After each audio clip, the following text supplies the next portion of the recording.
So I want to continue my series, Working with God. The first part of our series, we spoke about knowing your boss, and that was really getting you to understand that you may have a supervisor or line manager that you might look up to and try and impress, but actually you should really be looking towards God.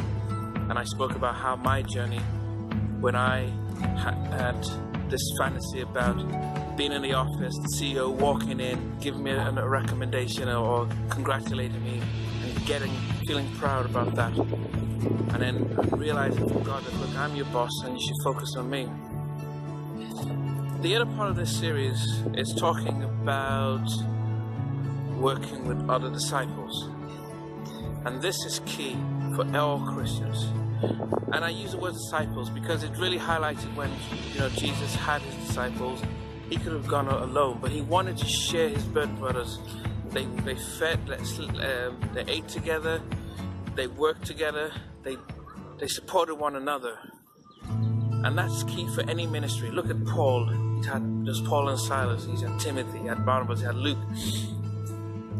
And it's key for all of us to strive within a workplace, which can be challenging. It can really be challenging when we have disagreements with our line managers and we have disagreements with colleagues. Having a Christian fellowship within the workplace is priceless. I worked at a company in West London. It was one of the FTSE 100 companies. In the head office, we had over 4,000 people. And we had a Christian fellowship that had been going on since World War II.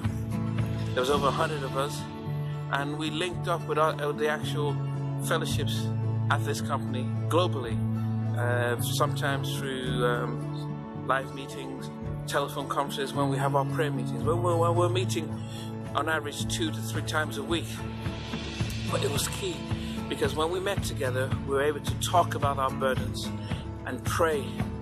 Ask God to support us individually, support us as a group, but also kept praying for the company.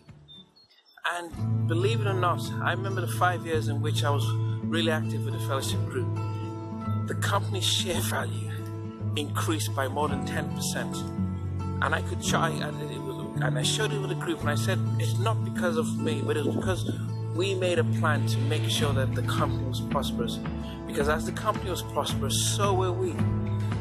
It talks about praying for your leaders always. It talks about praying for those in authority. We kept praying for the CEO, kept praying for the vision of the company, kept praying for the direction of the company. And that directly in part affected us, because we then were prosperous. We were supporting each other when they were having disputes with colleagues, but we're praying to be witnesses, salt in the workplace. We don't know the impact about our way of life and what we do and what we say has on another person.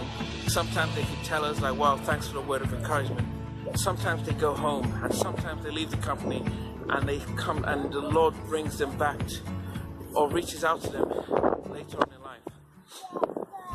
But it's the one thing I will encourage all Christians in the workplace is to reach out, find other Christians, form a fellowship, and pray for each other. Pray for the company.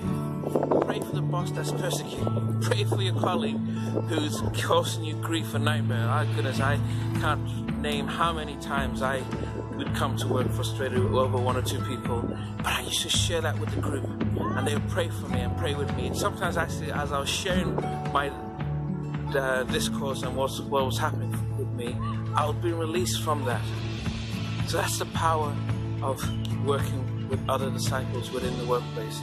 So the key to working with God is to work with others within the workplace, praying and supporting. There are courses, Alpha, Christianity Explored, Transform the Workplace.